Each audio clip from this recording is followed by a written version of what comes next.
Artificial intelligence से आने वाले जो वक्त है उसमें जो आम आदमी है और ख़ासतौर से चिकित्सा के क्षेत्र की अगर हम बात करें वहाँ पर बहुत बड़े बदलाव जो हैं वो होने जा रहे हैं। इस वक्त हम एक ऐसे स्टॉल पर खड़े हैं, यहाँ पर ये ईईजी हेडसेट है और इसके ज़रिए जो है जहाँ पर कोमा में अगर कोई पेशेंट है लेकिन ब्रेन डेड का केस नहीं है, सेरेब्रल पाल्सी के मरीज़ हैं या स्टीफन हॉकिंस जो मशहूर शख्सियत हैं, साइंटिस्ट हैं, उनके बारे में आपने सुना होगा। उनका जो ब्रेन है वो बहुत शार्प है, बहुत अच्छे से काम करता है, लेकिन उनका बॉडी जो है वो उसको वो काम नहीं करता है। तो ऐसे केसेस में भी ये जो टेक्नोलॉजी है इसके ज़रिए उनकी लाइफ बेहतर हो सकती है और इस टेक्नोलॉजी के ज़रिए थॉट्स को पढ़ करके उसको टेक्स्ट में कुछ ट्रिगर पॉइंट्स के ज़रिए टेक्स्ट में कन्वर्ट किया जा सकता है और उसके ज़रिए जो एक्सपर्ट लोग हैं, जो चिकित्सा के इस क्षेत्र में एक्सपर्ट लोग हैं, वो समझ जाएंगे कि इस व्यक्ति का जो मस्तिष्क है वो किस तरह के सिग्नल्स देना चाह रहा है, क्या वो खाना चाह रहा है या वो पानी की उसकी इच्छा हो रही है या वो कोई और संदेश जो है वो देना चाहता है। इस तकनीक के ज़रिए ये तमाम चीज़ें जो हैं, जो एक्सपर्ट जो इसको ऑपरेट कर सकते हैं, जो ट्रिगर पॉइंट्स को समझ सकते हैं, जो इसके एल्गोरिथम को समझ सकते हैं, वो समझ पाएंगे कि इस व्यक्ति के केस में, क्योंकि अक्सर आपने देखा होगा कि जब एक्सीडेंट हो जाते हैं, कोई व्यक्ति कोमा में होता है, तो ज़रूर हम इस तरह की चीज़ें सुनते हैं कि कितना तकलीफ़ जो है वो वहाँ पर होती है, या घर में बुज़ुर्ग होते हैं जिनका जो है बॉडी एकदम से नहीं चलता है, बोल भी नहीं पाते हैं, लेकिन वो चीज़ों को समझ रहे होते हैं, सेंसेस उनकी पूरी तरह से काम कर रही होती है, कई बार वो इशारों में बताते हैं, लेकिन ये तकनीक के आने से उनके इशारे जो हैं वो टेक्नोलॉजी के ज़रिए पूरी तरह से समझ में आएंगे दूसरे व्यक्ति को। डॉक्टर प्रियंका जैन हमारे साथ हैं, सीडैक में साइंटिस्ट हैं डॉक्टर प्रियंका जैन, उनसे बातचीत करेंगे क्योंकि इस तकनीक पर इन्होंने काम किया है और एम्स के साथ कोलैबोरेशन में अभी इस पर काम चल रहा है। मैम, इसके बारे में ज़रा बताएं कहाँ कहाँ पर काम चल रहा है और कब तक ये तकनीक जो है आम जनों के लिए इस्तेमाल के लिए, क्या आम जन भी इसका ऑन इंडिविजुअल लेवल पे यूज़ कर पाएंगे या सिर्फ अस्पतालों तक ये रहेगी? धन्यवाद।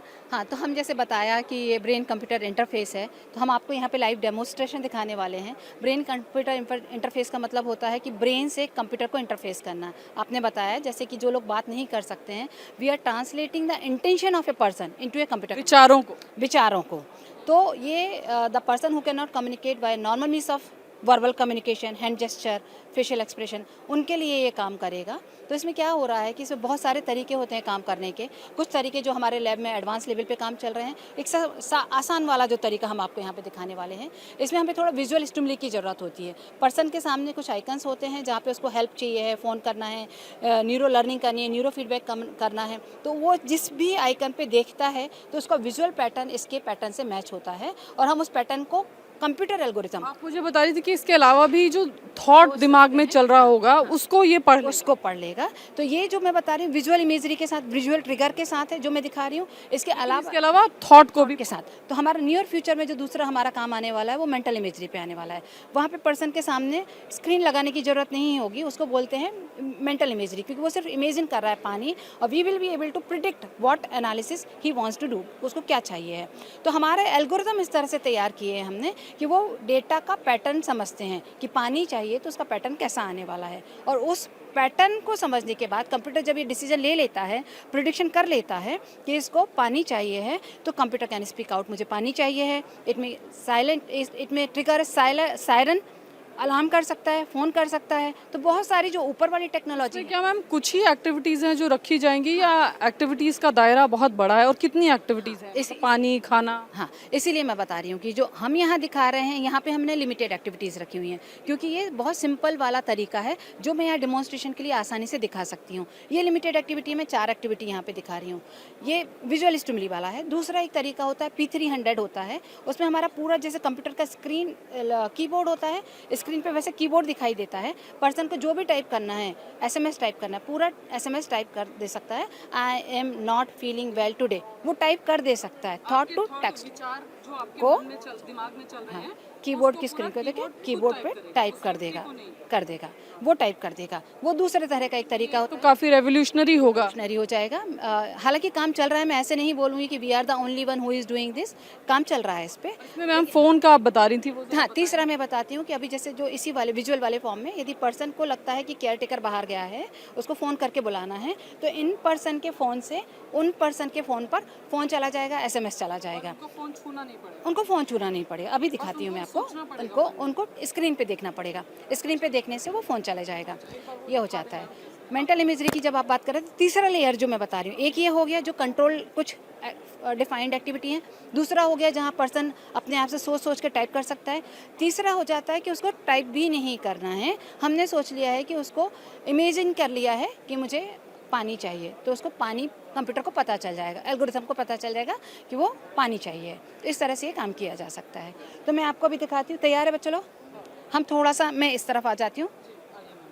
कैसे आइए कॉल करेंगे? आज चाहिए देखिए अभी ये जो है, ये अगर व्यक्ति मन में उसके दिमाग में अगर ये थॉट आता है, कोई थॉट, तो उसको भी रीड करके अगर पानी चाहिए, कोई खाना चाहिए या जो भी थॉट आएगा उसको ये रीड जो है वो कर सकता है। अब देखिए यहाँ पर ये फ़ोन कॉल जो है, जो व्यक्ति है वो सिर्फ उसको ये जो स्क्रीन लगा होगा, जो मॉनिटर लगा होगा उसके पास, उसकी तरफ देखना है और वो मॉनिटर उसके सेंसेस को जो है वो कनेक्ट कर लेगा। इंटरफेस जो है ये माइंड कंप्यूटर इंटरफेस जो है, सिस्टम जो है, वो उस सेंस को एक तरीके से, ये देखिए यहाँ हेल्प ब्लिंक होगा उस स्क्रीन पर और फिर उसके बाद में जो है कॉल जो है वो कनेक्ट हो जाएगी। सहायता के लिए बुलाया, डे टू डे नीड के लिए, ये डे टू डे नीड के लिए सहायता के लिए बुलाया ना। He is looking into that SMS वाला थिंग, फ़ोन वाला थिंग।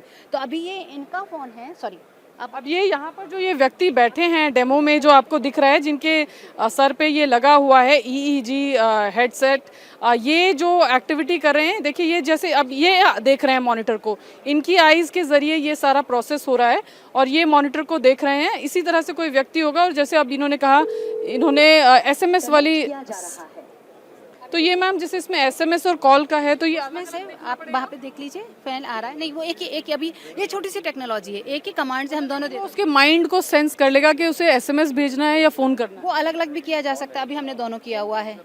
तो ये टेक्नोलॉजी तो बहुत छोटी सी है कि दोनों एक साथ भेजना है, एक कमांड पे एक चीज़ काम करना है। काम है हमारा रिसर्च का कि जो हम इसको समझ पा रहे हैं क्या काम करना है। बेसिकली विचारों को समझने का काम है। काम मैं आपको थोड़ा सा न्यूरो फीडबैक और दिखाती हूँ। ये हमारा फ़ोन कॉल हो गया, SMS हो गया, वहाँ पे दिखाया था फ़ोन कॉल और SMS। अब अभी न्यूरो फीडबैक में मैंने जैसे बताया कि अभी यहाँ पे ये एक मिनट एक रुक जाइए। SMS में क्या हो रहा है, न्यूरो फीडबैक में ये हो रहा है कि उसको एक कमांड दिया जाएगा, कुछ करने के लिए दिया जाएगा, ब्रेन सिग्नल से वो अपना गेम खेलेगा तो उसको अवार्ड मिलेगा, उसको बोलेंगे कि हाँ आपने अच्छा खेला है, आप नेक्स्ट लेवल पे जाइए, फिर नेक्स्ट लेवल पे जाइए। तो उसके लिए हमें थोड़ा सा ये बेस लाइन लेना पड़ता है। बेस लाइन इसको बोलते हैं कि अभी इनका एक्साइटमेंट स्टेट थोड़ा सा डिफरेंट है क्योंकि बहुत क्राउड से घिरे हुए हैं, कैमरा है और सारी चीज़ें आसपास हैं। इनका हम अभी बेस लाइन लेते हैं रिलैक्स में और उसमें, क्योंकि सबका अटेंशन लेवल अलग होता है, आपका अलग होता है, मेरा अलग होता है। इसको लेने के बाद इनको एक कमांड दिया जाएगा, वो कमांड ब्रेन सिग्नल से परफॉर्म करेंगे और वो परफॉर्म करने के बाद फिर इसका ये आगे इवैल्यूएशन करके आएगा। बाद में इनको एक स्कोर बोर्ड मिलेगा जहाँ पे ये बताएंगे कि आपने कितना खेला आज। तो आज उन्होंने खेला, आज उनको रैंक मिला 5, कल खेलेंगे मिला 6, फिर खेला फिर मिलेगा 7। तो एक तरह से इनको ये इंक्रीमेंटल पॉजिटिव इफेक्ट मिलते जाता है, मोटिवेशन मिलते जाता है। स्क्रीन पे बैठना पड़ेगा, इसके लिए तो स्क्रीन के बैठना पड़ेगा, कीबोर्ड के साथ बैठना पड़ेगा। दूसरे जो मैंने आपको बताए तरीके, उनके लिए इतना डिपेंडेंसी नहीं रहता है। आने वाले दिनों में AI किस तरह से मानव जीवन में आप कहिए कि रेवोल्यूशनरी बदलाव ला सकता है, उसका एक ये यहाँ पर हमने एक पूरा देखा कि किस तरह से चीज़ें हो रही हैं, किस तरह से आर्टिफिशियल इंटेलिजेंस इस तरह के लोगों की ज़िंदगी में बहुत बड़े बदलाव ला सकता है। और AI का ये एक अलग एस्पेक्ट है, क्योंकि जिस तरह से प्रधानमंत्री ने कहा कि AI भाग्य है, भय नहीं इससे करना चाहिए। तो ये साफ तौर पर इस तरह की टेक्नोलॉजी जो है, जब जो इस तरह के व्यक्ति हैं जो वेजिटेटिव स्टेट में हैं, जिनके माइंड काम कर रहे हैं लेकिन बॉडी एक्टिविटीज़ नहीं कर पा रही हैं, उनके लिए ये वरदान से कम साबित नहीं होगा आने वाले दिनों में। कैमरा पर्सन राजीव के साथ उजलक्ष्मी, इंडिया TV, दिल्ली।